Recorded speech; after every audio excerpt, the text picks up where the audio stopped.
It's Harlem at night around the mid-1930s, and a phone rings inside a Sugar Hill apartment glowing with soft gold light. A woman in a fur coat answers like she's been expecting trouble all her life. Her voice is smooth but sharp when she hears the name Dutch Schultz. The man on the line warns her to back down. She laughs, quiet but dangerous, and says, "Tell Dutch he can't buy Harlem." That same woman will soon be the one sending a telegram to his deathbed that reads, "As ye sow, so shall ye reap." But before that, before the gang wars and fame, she was just another immigrant girl stepping off a ship chasing survival in a cold new world. Stephanie St. Clair came from mystery and ambition, a woman who built her own legend from scattered facts. Some say she was born in Guadeloupe around 1897. Others claim 1887. Either way, she grew up French-speaking, educated, and headstrong, already unwilling to bow to anyone. Life in the French Caribbean gave her discipline, but also defiance.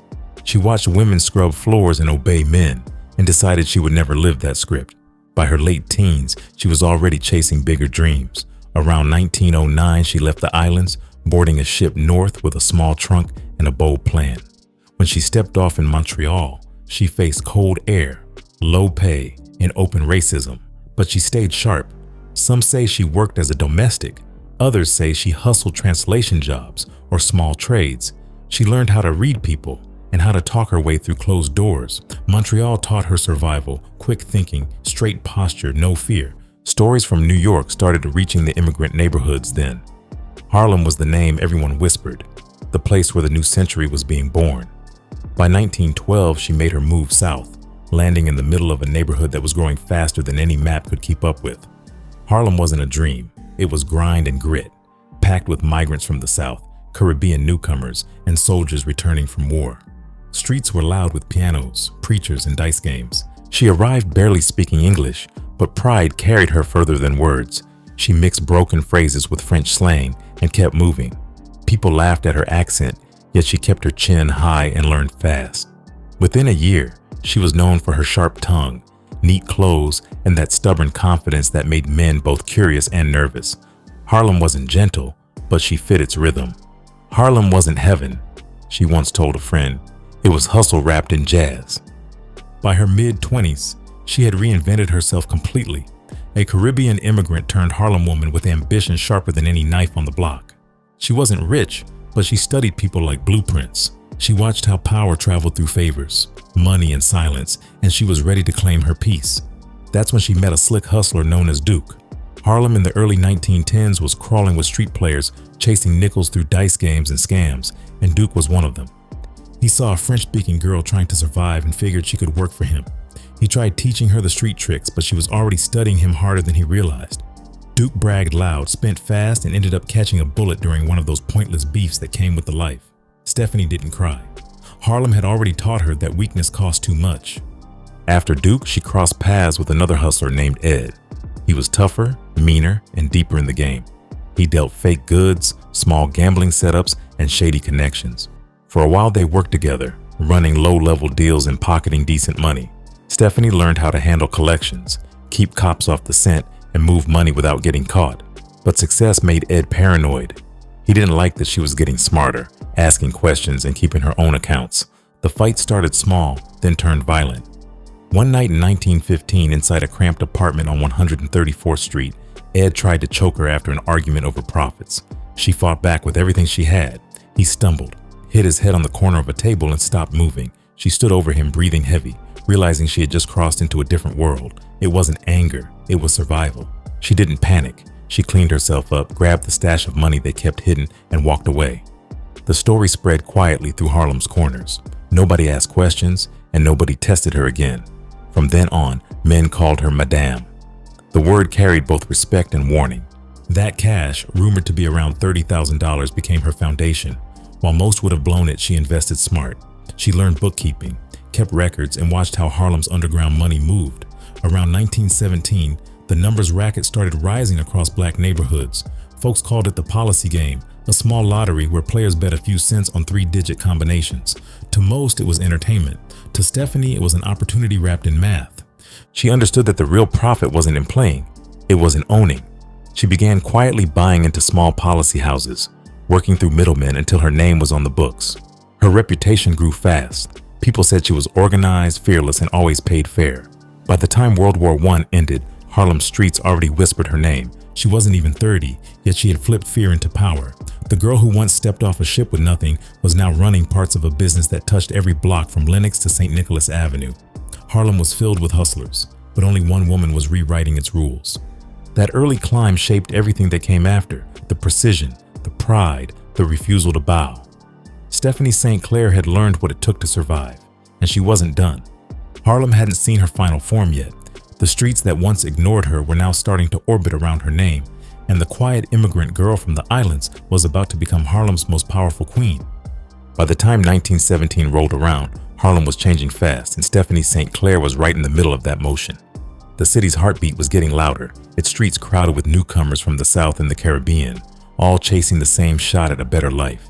The big banks downtown still treated black folks like invisible people, turning them away every time they asked for credit or loans. That's what made the numbers racket blow up so strong. It was illegal, sure, but it became Harlem's own form of banking when the real system shut the door. The game was called policy, and it was simple enough for everyone to play. People bet a few cents on a 3-digit number, hoping the draw hit in their favor. Every day, a new winning number dropped, pulled from something random like the last digits of stock exchange totals or racetrack results. Runners took bets from customers, dropped the money with controllers, and those controllers passed it to the bankers. The bankers were the ones running the show, keeping books straight and pockets full. In those days, the biggest bankers in Harlem were men. Then came Stephanie. She wasn't just another player in the shadows. She built her operation like a business, tight and efficient, where nothing went missing without her knowing. Her papers were neat, her records clean, and her profits even cleaner. She paid her runners on time, treated them with respect, and demanded loyalty in return. Every dollar that passed through her hands was tracked, every slip accounted for. The woman had structure, and that alone made her dangerous. By the early 1920s, Harlem had turned into a cultural storm. Jazz was shaking Lenox Avenue. Poets were writing about freedom, and gamblers were chasing dreams one nickel at a time. Stephanie St. Clair sat right at the center of it, quietly stacking money while the city partied above her. She built a network of 40 to 50 runners who hit the streets daily, collecting bets from tenements, barbershops, corner stores, and beauty salons. The slips moved hand to hand like whispered secrets. People started noticing how sharp she was with business.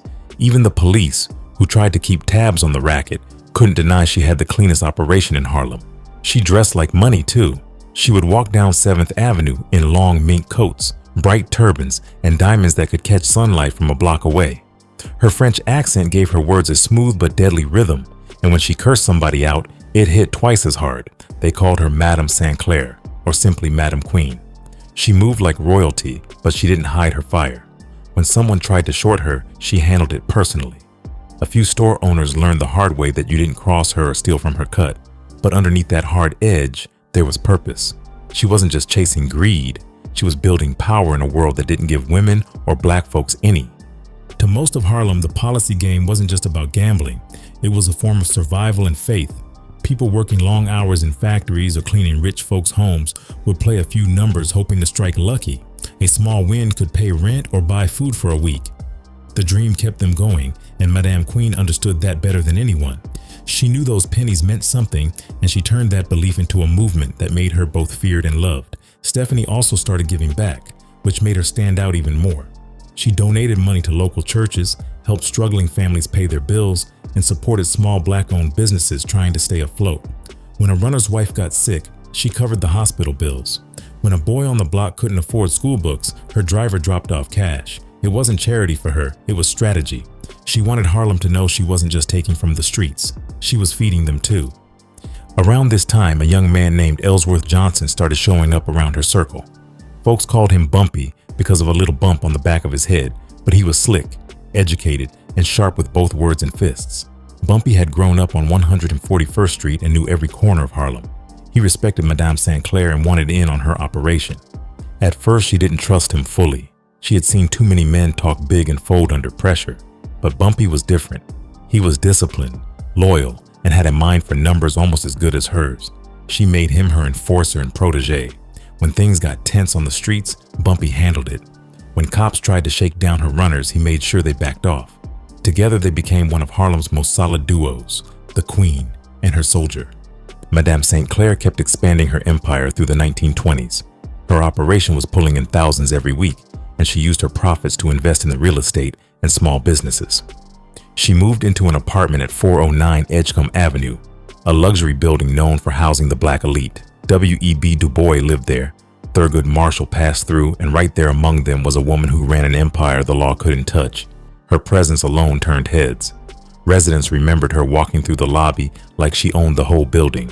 She'd nod at scholars and judges like equals, and nobody dared question her right to be there. She had built everything she had without permission from anyone. Still, she never forgot the streets. Every week she checked in with her people, walking the neighborhoods to see who needed what. Her runners respected her, not just out of fear, but because she took care of them. She taught them discipline, made them dress sharp, speak politely, and keep their heads up when dealing with customers.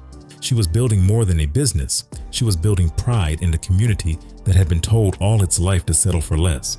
By the mid-1920s, her income was hitting around $20,000 a year, and some papers later claimed it climbed as high as $200,000. That was millionaire money in today's terms, and she didn't hide it. She loved her wealth loud, expensive perfume, fine jewelry, and chauffeurs ready at her call. But every time she showed off, it came with a message. Harlem saw her and thought, if she can make it, maybe we can too. The streets started calling her Harlem's own legend, a woman who played the same game as the men, but played it better. She didn't wait for the system to hand her anything. She built her empire from grit, intellect, and sheer will. And while she was breaking rules, she was also breaking ceilings that nobody thought a black woman could ever touch. By the end of that decade, Madame Queen wasn't just running the numbers, she was running Harlem's respect. Her empire stretched across the blocks. Her money flowed like jazz through the night, and her legend grew every time someone whispered her name in a corner bar. Harlem had seen many hustles before, but none like her. She was proof that power could wear perfume, that leadership could come in silk gloves, and that fear and admiration could share the same name. In a city where laws favored the rich and white, Stephanie St. Clair built her own kingdom from the cracks they left behind. Harlem learned something from her rise. You could be an outlaw and still be a leader. You could break the rules and still stand for your people. And for the next decade, every hustler in Harlem knew that the crown belonged to the queen. By the late 1920s, Harlem was moving fast, and so was the money. The policy game had turned into a gold rush that nobody in power could ignore. Every day, runners collected hundreds of bets, and the cash stacked higher than anyone could count. The police noticed, and like clockwork, they started showing up for their cut. Cops in Harlem didn't come asking politely. They came demanding envelopes, free drinks, and weekly payoffs. If a banker didn't pay, they got raided or arrested, and their runners got beat down on the street. That was the system, and most people played along just to keep breathing easy. But Madame St. Clair didn't do quiet surrender. She didn't believe in bowing to men with badges who treated her people like targets. When officers tried shaking down her operation, she refused to hand out bribes. Some warned her she was playing with fire, but she was already known for walking straight through flames. Instead of hiding, she went loud. She bought full-page ads in Harlem's most respected black newspaper, the New York Amsterdam News. Those ads weren't about her business. They were about the community. The first headline hit hard, calling out police abuse and teaching folks their rights line by line. She told readers that no officer had the right to search their home without a warrant. She told them to stand their ground, to ask for badge numbers, and to keep a record of every name. In one letter she wrote, "Write down the badge number. Don't let them lie on you." It was bold, dangerous, and revolutionary at a time when most black folks stayed silent about police corruption. The response in Harlem was electric. People clipped her ads and pinned them to walls. Her words became a kind of street armor. Cops started realizing that this woman wasn't just a banker. She was turning her influence into a platform. She wasn't preaching crime. She was preaching dignity. That made her a problem bigger than gambling. She was empowering Harlem to push back. The NYPD didn't like being challenged by anyone, especially not a black woman running an illegal enterprise and speaking to thousands through the press. It didn't take long before they came after her directly. On December 30th, 1929, a team of plainclothes detectives raided one of her apartments on West 141st Street. They claimed they had found stacks of lottery slips and policy papers, but people close to her always believed the evidence was planted. To them, it was payback for embarrassing their department in public. The arrest was ugly. They paraded her through the station like a trophy, hoping to humiliate her. Most people in her position would have tried to settle the matter quietly, maybe hand over money to make it go away. But Stephanie wasn't built that way. The very next day, while her name was still fresh in the papers, she did something nobody expected. She paid for another advertisement in the Amsterdam News titled Letter to the Public. She called the detectives who arrested her 3 of the bravest and noblest cowards who wear civilian clothes. The wording was pure fire. Harlem hadn't seen anything like it. A black woman insulting police officers in print during segregation-era New York was practically unheard of. But she did it because she knew fear only worked when you let it. Her letters turned her arrest into a public showdown between one woman and the system that had always tried to silence her. When her trial came in early 1930, she refused to plead guilty and refused to hide behind lawyers who might water down her message. She walked into that courtroom wearing a fine tailored suit, her hair wrapped in silk, her posture perfect. She represented herself and stood in front of an all-white jury for nearly 3 hours. She told them straight that the police were extorting Harlem's policy bankers, taking bribes and punishing anyone who didn't pay. She admitted she ran numbers but said that wasn't the issue. The issue was corruption. She described how the same officers who raided her had demanded kickbacks and even stole $400 from her home during the arrest. The courtroom was tense. Some of the jurors looked like they didn't know whether to be shocked or impressed. The press covered every word she said. Reformers across the city started paying attention. Her testimony caught the attention of Judge Samuel Seabury, who had been leading a public inquiry into police corruption and court misconduct. She was one of the first insiders bold enough to give detailed evidence. Her cooperation helped expose how deep the problem ran. Before long, the Seabury Commission was investigating entire precincts, and several officers got fired or suspended. People in Harlem started calling her the woman who made the cops sweat. But the system still had the upper hand. The jury didn't care that she told the truth. They saw her as a gambler, not a whistleblower. In mid-1930, they convicted her of running an illegal lottery, and she was sentenced to 8 months in the city workhouse on Welfare Island. Even locked up, her legend only grew. She kept writing letters to newspapers, naming names and reminding Harlem that silence never brought justice. When she came out of prison later that year, the streets greeted her like a returning hero. Crowds gathered just to see her step out, dressed clean as ever, smiling like she hadn't missed a beat.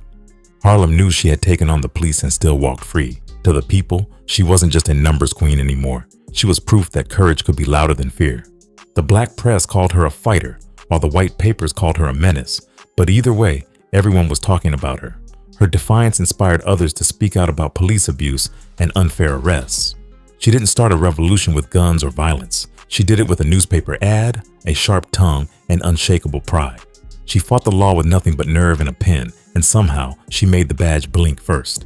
By 1931, she was back running her business again, stronger than before. But while she was reclaiming her crown, another storm was rolling toward Harlem. Down in the Bronx, a gangster named Arthur Flegenheimer, better known as Dutch Schultz, was getting restless. His bootlegging empire was fading with the end of Prohibition, and his eyes were now set on Harlem's money. He wanted a piece of the policy game that Madame St. Clair had spent years building from scratch. She didn't know it yet, but the next war waiting for her wouldn't come from crooked cops. It would come from the mafia, armed with bribes, bullets, and blood. By 1931, the city was shifting again, and the streets could feel it. The end of Prohibition had left bootleggers scrambling for new hustles now that the easy liquor money was drying up. Speakeasies were still jumping, but the law was crawling all over the old routes, and profits were dropping fast. Down in the Bronx, one name kept rising through the smoke: Arthur Flegenheimer. The world knew him as Dutch Schultz.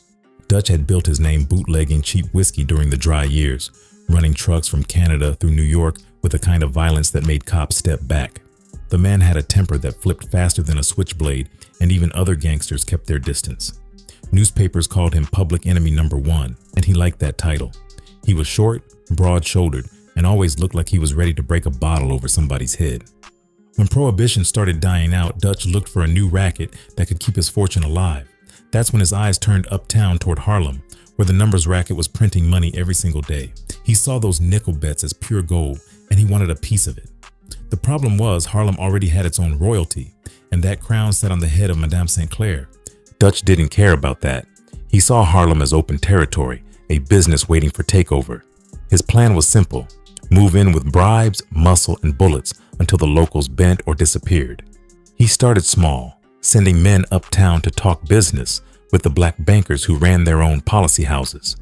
The message was always the same: either pay tribute to Dutch Schultz or lose everything. Some bankers tried to negotiate, offering small cuts just to keep their runners safe. Others refused and paid with their lives, Bodies started showing up in alleys between 7th Avenue and Lenox. Policemen pretended not to see, and when reporters asked questions, the answers were always no witnesses. The fear crept slow but deep, spreading from one policy shop to the next. Harlem was under siege, and everyone knew who was behind it. Dutch wasn't subtle. His crew moved through Harlem like they owned it, driving Cadillacs with tinted windows and handing out envelopes stuffed with cash to dirty detectives. One of his enforcers, Vincent Call, known as Mad Dog, was already famous for spraying bullets across the Bronx. Now those same guns were rolling into Harlem. Dutch wanted control over every dollar that touched a betting slip, and he didn't care who had to bleed for it. The Amsterdam News started running warnings about what it called the white mob invasion. Editorials questioned how law enforcement could ignore the blood on the sidewalks while pretending Harlem's policy operators were the only criminals. People whispered that entire shops had been burned down overnight, that runners were being kidnapped and tortured until they signed over their books. The fear was real, but so was the anger. Madame St. Clair watched it all unfold with that same calm that scared people more than shouting ever could. She read those newspaper stories in her apartment on Edgecombe Avenue, sitting under soft light with a revolver resting on her desk. Around her, the city hummed like a machine about to break. Her men stood quiet, waiting for orders. Then she looked up from the paper and said in that low French accent that carried through walls, "They want Harlem? They'll pay in blood." Her words weren't a metaphor. She had built Harlem's policy world with her own hands, fought cops and judges to keep it alive, and she wasn't about to hand it over to some gangster from the Bronx. Dutch Schultz might have been rich and ruthless, but he didn't understand Harlem the way she did. Harlem wasn't just money to her. It was home, pride, and power. At first, she tried diplomacy. She sent word through neutral contacts that Harlem's bankers wanted peace, that they would cooperate if Schultz stayed out of their blocks. Dutch ignored the message completely. He told his crew, "Nobody owns Harlem but me." Within weeks, 3 of St. Clair's runners went missing. 2 turned up in the river. One was found in an alley near 139th Street, beaten so badly his own family barely recognized him. That was the breaking point. St. Clair called her lieutenants together, including Bumpy Johnson, who had been running her street protection for a few years now. Bumpy told her straight that Schultz's men were moving fast, taking over small bankers one by one. She listened quiet and focused, then said, "We fight back." From that moment, Harlem turned into a war zone. St. Clair's crew started shadowing Schultz's men, watching who they met, where they ate, and where they slept. A few of those men didn't make it back to the Bronx. Nobody ever proved who did it, but Harlem whispered Madame Queen's name every time another body hit the papers. Schultz answered the same way he always did, with more violence. His soldiers kicked in doors, threw acid on shopkeepers who refused to sign over their profits, and paid cops to arrest anyone linked to St. Clair. It was a dirty war fought in daylight, with everyone pretending not to see. Harlem's jazz nights kept playing, but behind the horns and laughter, people were terrified. The black press called it the Silent War, but it wasn't silent for long. By 1933, Dutch had taken control of almost half the policy racket uptown, and the money was flowing heavy into his accounts. Still, one banker refused to pay him a single dime. Every time his men came near her shops, they were met with resistance. Madame St. Clair became his obsession, the one opponent he couldn't intimidate. She kept her books moving underground, changing drop points daily and paying her runners double to stay loyal. Bumpy Johnson made sure nobody flipped under pressure. The people of Harlem started rooting for her like she was their own defender, even though they knew the danger she carried. To them, she was more than a businesswoman. She was standing up to a system that had been stepping on them since forever. Dutch didn't see it that way. He saw a woman getting in his way and decided to make an example out of her.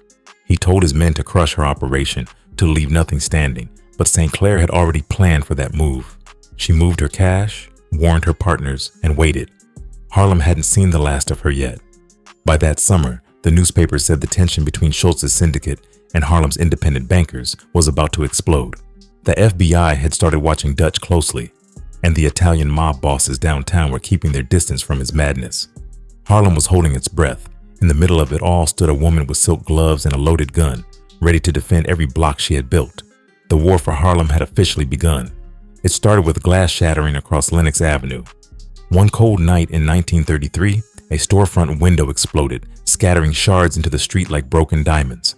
The people nearby froze for a second, thinking it was another random fight, until they saw who was holding the steel pipe. It was Madame St. Clair herself, standing in a fur coat with anger written all over her face. The store belonged to a numbers banker who had just switched sides to pay Dutch Schultz. She didn't send someone else to handle it. She walked there herself and smashed the front wide open. It wasn't just about property, it was a message. Harlem still belonged to her. From that moment, the streets turned into open warfare. Madame St. Clair and Dutch Schultz fought a battle that stretched from 125th Street to the Bronx line, with every block carrying its own story of fear and loyalty. She had Bumpy Johnson by her side, the man she trusted most, running strategy while she called the shots. Bumpy was quick thinking, smooth talking, and dangerous when he had to be. He had grown up knowing both the language of the hustlers and the discipline of business. When the Queen gave an order, he made sure it happened clean. Their alliance worked like a small army. Bumpy handled enforcement, managing a crew that made Schultz's men nervous to even walk through Harlem after dark. He set up lookouts on rooftops, paid kids a few cents to report strange cars, and spread coded messages through barbershops and pool halls. They used words from French phrases or jazz song titles so cops and mobsters couldn't decode what they meant. Madame Queen didn't just have fighters, she had intelligence. She ran her empire with military precision. Each day was a chess move. Schultz's men came with bribes, raids, and muscle, but St. Clair's network fought back with strategy. When one of Schultz's gambling houses opened near 138th Street, Bumpy sent runners to pour gasoline through the back door and burn it down overnight. When Schultz tried bribing her collectors, she countered by slipping cash to the same detectives he paid, making them double agents. Harlem had become a playground for deception, and she was controlling the rhythm. But the fight wasn't clean. Bodies began showing up in alleys and stairwells. One morning, a newspaper boy found two of Madame Queen's runners on the corner of 142nd Street, both shot execution style. The message was clear. Dutch was done playing. His crew started rolling deeper through Harlem, riding in black sedans with Tommy guns sitting in the back seat. The people of Harlem started getting scared.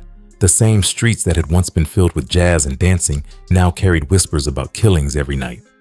The Amsterdam News ran stories about Harlem's bloody war, while the New York Age printed editorials asking when the police would step in.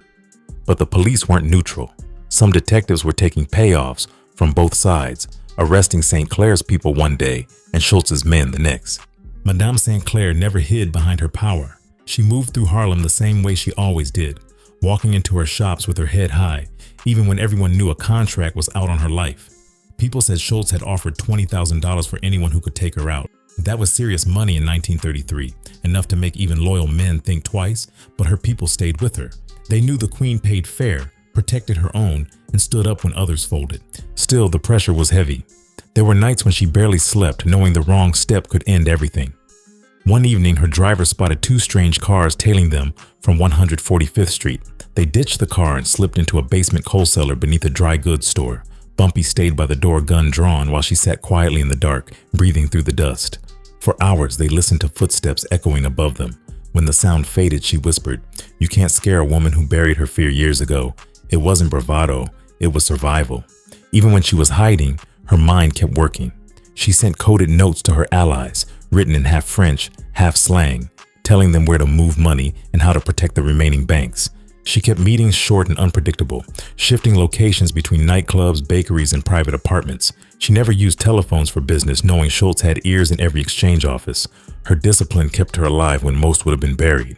The mob war wasn't just fought with bullets, it was fought with money and control. Schultz tried buying his way into respect, paying off judges, police captains, and even local politicians. He handed out free turkeys on Thanksgiving just to make headlines, while behind the curtain he was running Harlem like an occupied zone. But St. Clair had her own influence. She had relationships with community leaders, pastors, and small shop owners who owed her favors. When she walked into a church on Sunday, even preachers nodded her way. That kind of quiet power couldn't be bought. Meanwhile, Harlem was caught in the middle. Families started locking their doors early, and runners began carrying guns instead of betting slips. Every night, jazz clubs like Connie's Inn and the Cotton Club played through the tension, with singers pretending everything was fine while bodyguards watched the doors. The fear was everywhere, but so was admiration. To Harlem, Madame St. Clair wasn't just a numbers banker anymore. She was a fighter standing up for the neighborhood when nobody else dared to. Schultz hated that. He called her that uppity woman in front of his crew and told them she needed to be erased.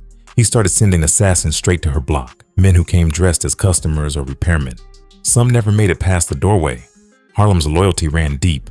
When word got out that shooters were prowling around, Street kids started tipping off her guards before the guns even came out. Through all the chaos, her relationship with Bumpy Johnson turned into something like family. He respected her mind and her courage. She trusted his loyalty and his judgment. They worked like a unit. She gave the orders, and he made sure they were carried out with precision. Together, they managed to slow Schultz's advance. They ambushed his drivers, hijacked his cash runs, and burned down his betting houses faster than he could rebuild them. But even victories came with losses. In late 1934, one of her oldest collectors, a man named Red Holmes, was found shot outside a Harlem cafe. It broke her. He had been loyal since the early days, and now he was gone over a war she never wanted. That night, she sat in her apartment surrounded by silence, thinking about every man and woman who had died under her name. Her empire was still standing, but her heart was heavy. Harlem was bleeding, and so was she. Still, she didn't quit. If anything, the loss hardened her resolve. She started working more quietly, letting Bumpy take the public lead while she moved behind the curtain. She focused on stability, keeping her people safe and her profits hidden. Meanwhile, Dutch Schultz was starting to lose his grip. His war against Harlem had drawn attention from downtown, and the Italian mafia bosses were getting tired of his chaos. They didn't like how loud he was making the city. Whispers started spreading that Lucky Luciano and the other mob leaders were planning to rein Schultz in before his madness drew too much heat from law enforcement. The Italians wanted structure, not chaos. Schultz wanted everything for himself. While they were arguing among themselves, Madame St. Clair saw her chance. She told Bumpy one night, "We don't have to kill him. His own greed will do it for us." She was right. The same mob world that had tried to crush her was starting to eat itself alive. Dutch Schultz had gone too far, and the other bosses were already sharpening their knives. The Harlem War had drained her, cost her lives, and nearly killed her more than once, but she was still standing. She had fought off the cops, the gangsters, and the fear that haunted the streets. Harlem was scarred, but it hadn't been conquered. The Queen had held her ground, and soon the fight that had nearly destroyed her would turn in her favor without her lifting a single gun. By late 1935, the streets were tired. Dutch Schultz's war had dragged Harlem through years of blood and fear, but now something new was closing in on him. Down in Manhattan, a young prosecutor named Thomas Dewey was coming after every big-time gangster in New York. Dewey was sharp, relentless, and clean, the kind of man you couldn't bribe or scare. He had already put bootleggers and racketeers behind bars, and Schultz knew his name was next on the list. Dutch was used to fighting cops and rivals, but Dewey was different. He wasn't playing the same street game. His investigations were closing fast, seizing bank accounts and questioning accountants who knew too much. Schultz's crew could handle bullets, but they couldn't handle subpoenas. The heat was getting unbearable, and even the Italian mafia bosses downtown were starting to worry. They had formed a new leadership council called the Commission, run by Lucky Luciano, Meyer Lansky, and Frank Costello. Their goal was to organize the chaos, control the money, limit the killings, and keep politicians calm. Dutch didn't fit that plan. While Luciano and his people were trying to cool things down, Schultz was unraveling. He started ranting that Dewey had to die before the trial. He wanted to send a hit squad straight into the courthouse to take him out. That kind of move wasn't business, it was suicide. Luciano told him straight that killing a government prosecutor would bring every law in the country down on the mob. The commission voted against it. Dutch ignored them. He walked out of that meeting furious, calling Luciano a coward and saying nobody told him what to do. But inside the mafia world, that was the last mistake he ever made. You could be greedy, violent, or wild, but you couldn't go against the commission. They had built too much to risk losing everything because one man couldn't control his rage. Back in Harlem, Madame St. Clair was paying attention to every rumor moving through the grapevine. She had taken a step back from the front lines after years of fighting, running her numbers quietly while keeping her distance from the spotlight. But her instincts were sharp. She could feel that the tides were shifting. She started spending more time in her apartment on Edgecombe Avenue, sitting by the window with her ledger open. Neat handwriting filled the pages, profits, debts, names, and notes about who was loyal and who wasn't. Her empire was smaller now but cleaner, and she preferred it that way. She had survived the raids, the bribes, and the war. She was tired but steady. Some nights she sat in silence, lighting a cigarette and thinking about all the men who had tried to bury her. Harlem whispered that she had put a curse on Dutch Schultz. People said she had written his name on a piece of paper and burned it at midnight. Nobody could prove it, but everyone believed it. Then came the night that changed everything. October 23rd, 1935. Dutch Schultz walked into the Palace Chop House in Newark, New Jersey, with 4 of his closest men. They sat in a private booth, drinking whiskey and talking business. Outside, 2 hitmen from Murder Inc., the enforcement arm of the commission, were waiting in a car. They had orders to end Dutch's madness before he brought the whole organization down. Around 10:15 p.m., they walked in calm, wearing fedoras and long coats. One of them carried a .45. The other held a pump-action shotgun. The first shot hit Schultz's lieutenant, Abe Landau, in the neck. He fell face first into his dinner. Then the gunfire exploded through the restaurant, shattering glass and flipping tables. Schultz tried to run toward the restroom, but a bullet caught him in the side. He collapsed by the sink, bleeding out onto the tile. The assassins kept firing until nobody was moving. Then they slipped back into the night, leaving chaos behind. The next morning, the newspapers screamed the story across every front page in New York. Public enemy number 1 shot down in Jersey Chop House. Reporters crowded outside Newark City Hospital, where Schultz was barely hanging on. Doctors said the bullets had torn through his stomach and liver, and there wasn't much they could do. He drifted in and out of consciousness, mumbling nonsense about taxes and business. For all his violence, he was dying like any other man, alone and afraid. Then came the moment Harlem still talks about. A telegram arrived at the hospital, addressed to Dutch Schultz. Nobody knew who sent it, but the nurses remembered its words perfectly. As ye sow, so shall ye reap. Simple, cold, and biblical. The timing hit too hard to be coincidence. Harlem knew exactly who sent it. Madame St. Clair didn't deny it, and she didn't confirm it either. She just smiled when reporters asked her thoughts on Schultz's death and said, "Poetic justice hit before sunrise." Dutch Schultz died that night at 8:25 p.m., his empire collapsing the same way it had been built, through betrayal and blood. His crew scattered, his money vanished into police evidence rooms, and his story turned into another lesson about greed. The mob world moved on without him, cleaner and quieter, just like the commission wanted. When word reached Harlem, people came out into the streets talking about it like a holiday. Men laughed over beers, women whispered in beauty salons, and runners passed the news from one corner to the next. Harlem finally exhaled. The monster who had terrorized them for years was gone, and the woman who had stood against him was still standing tall. Madame St. Clair didn't throw a party or dance in the streets. That wasn't her style. She spent that evening at home writing quietly in her ledger, marking down the date, October 24th, 1935. Maybe it was business, maybe it was history. Whatever it was, she knew it meant the end of a nightmare.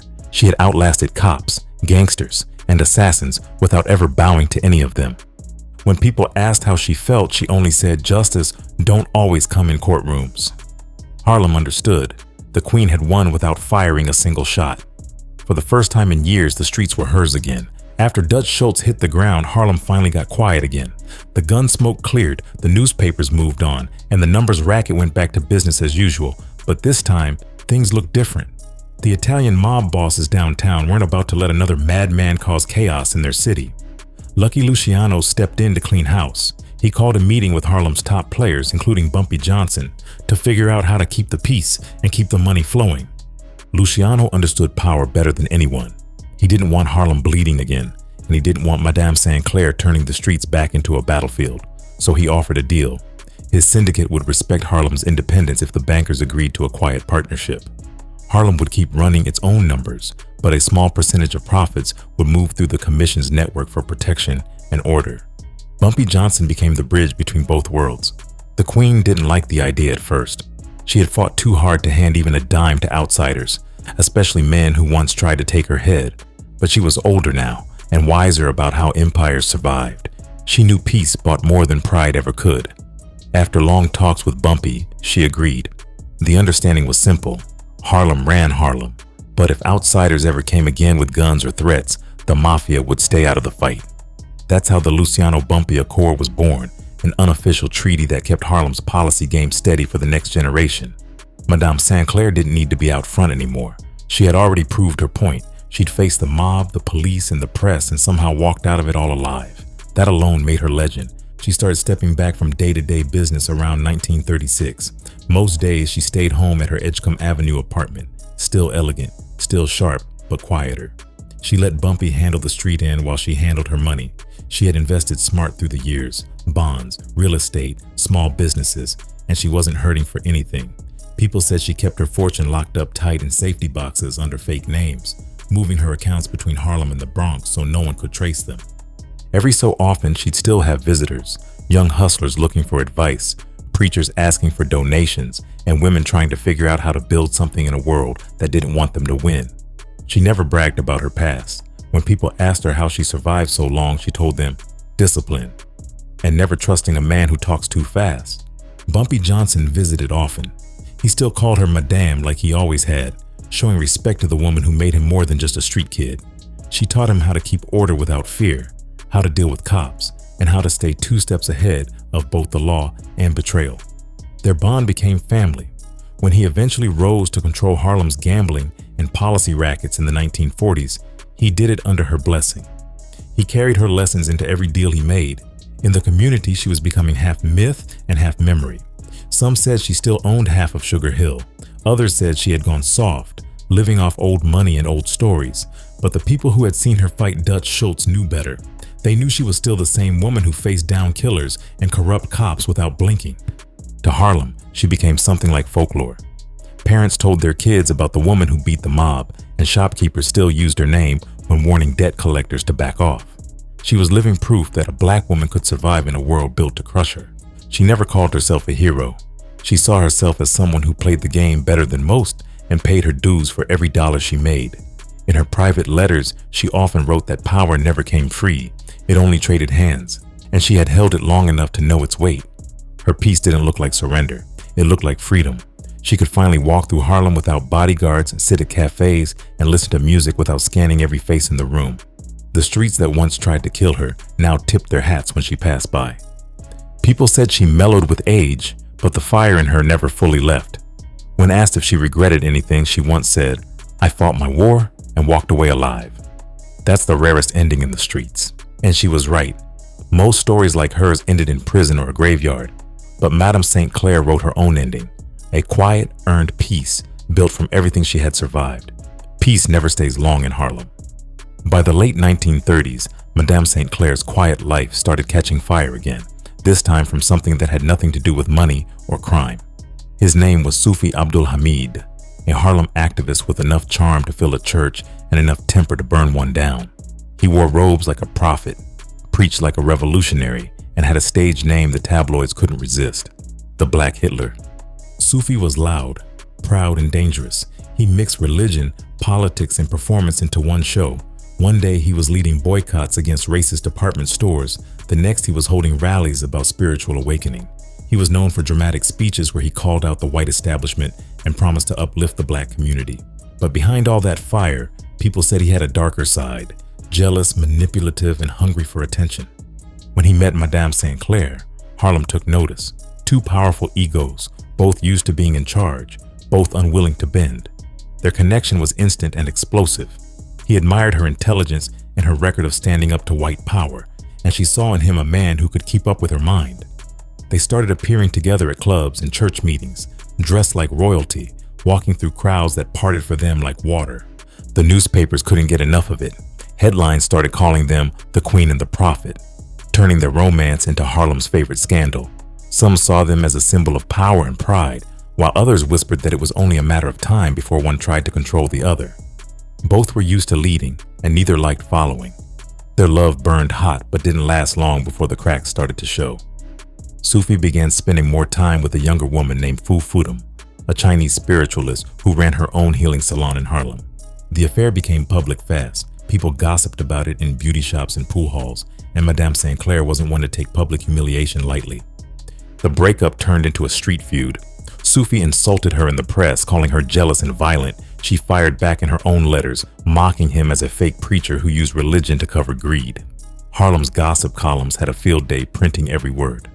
The tension kept rising until it hit the breaking point in January 1938. One afternoon, Sufi walked into Madame St. Clair's office on West 139th Street to confront her about some money she still held from one of their joint ventures. The argument started sharp and fast, 2 voices clashing louder than the city noise outside. Nobody knows exactly what happened next, but witnesses said they heard a gunshot echo through the hallway. When the smoke cleared, Sufi was bleeding from a shoulder wound, and Madame St. Clair was standing calm behind her desk, pistol still in hand. The police came quick. They dragged her out in handcuffs while reporters swarmed the scene. At the station, She refused to apologize or cry. When a detective asked if she meant to kill him, she replied with a smirk, "If I wanted him dead, he'd be dead." Her trial drew crowds from every part of Harlem. Some came out of curiosity, others out of loyalty. She sat through every session dressed like she was attending an opera, fur collar, hat tilted, and that same look of control that never left her face. Her lawyer argued it was self-defense, that Sufi had lunged at her. The jury didn't buy it. They found her guilty of assault with intent to kill, and the judge sentenced her to 2 to 10 years in the women's penitentiary. But fate still had one more twist. Just weeks after her conviction, Sufi Abdul Hamid boarded a private plane to Buffalo for a speaking engagement. Somewhere over upstate New York, the aircraft went down in bad weather, killing him instantly. Harlem buzzed with whispers about karma. People said Madame's curse had followed him into the clouds. When reporters asked her for comment, she only said one sentence before walking away: "As ye sow, so shall you reap." The line that once haunted Dutch Schultz now circled back again, quiet and cold. Harlem nodded in silence. The Queen had outlasted another storm. When the cell door shut behind her in 1938, Harlem felt quieter. Madame St. Clair was sent to Bedford Hills, a women's prison north of New York City, the same place where broken dreams usually stayed locked away. But she wasn't broken. She kept her posture straight, her tone sharp, and her mind busy. Guards respected her discipline. Inmates called her Madame, just like the streets had. She read constantly, wrote letters in French and English, and kept notes on prison corruption that she planned to expose later. She didn't beg for mercy, didn't lose her pride. Even inside those gray walls, she carried herself like Harlem royalty. She served close to 2 years before parole. When she came home around 1940, the city had changed. The Harlem Renaissance was fading. The jazz clubs felt quieter, and new hustlers had taken over corners she once controlled. But one familiar face waited for her: Bumpy Johnson. He had become the man she once predicted he would be, controlling the numbers and keeping peace between Harlem and the mafia. He welcomed her back with deep respect. She was older now, past 50, but still sharp, still proud. She told him she was done with the street life. From then on, she stayed mostly in the background, living comfortably off her savings and investments. Some days she'd walk through Sugar Hill dressed in pearls and a tailored coat, smiling at kids who didn't even know her story. Others, she sat by the window in her Edgecombe Avenue apartment, reading the paper and shaking her head at how the city kept repeating its mistakes. She wrote short pieces about civil rights and fairness, sending them anonymously to local papers. The words were calmer now, but the fire was the same. By the 1950s, Harlem spoke her name like legend. Some swore she still held secret meetings with Bumpy Johnson, whispering advice on how to handle mob deals without bloodshed. Others said she had left the game completely, choosing peace over power. She didn't argue with either story. To her, mystery was part of survival. When reporters tried tracking her down, she told them, "The past is paid in full." In her later years, she moved quietly between Long Island and Harlem. A few journalists caught up with her around 1960. One, Ted Poston from the New York Post, described her as still elegant, still dangerous, and still in control of every word she speaks. She told him she had no regrets. She said her only mistake was trusting love more than logic. She died sometime around 1969. Her exact date never clearly recorded. No funeral made the papers, no headlines, no noise, just silence.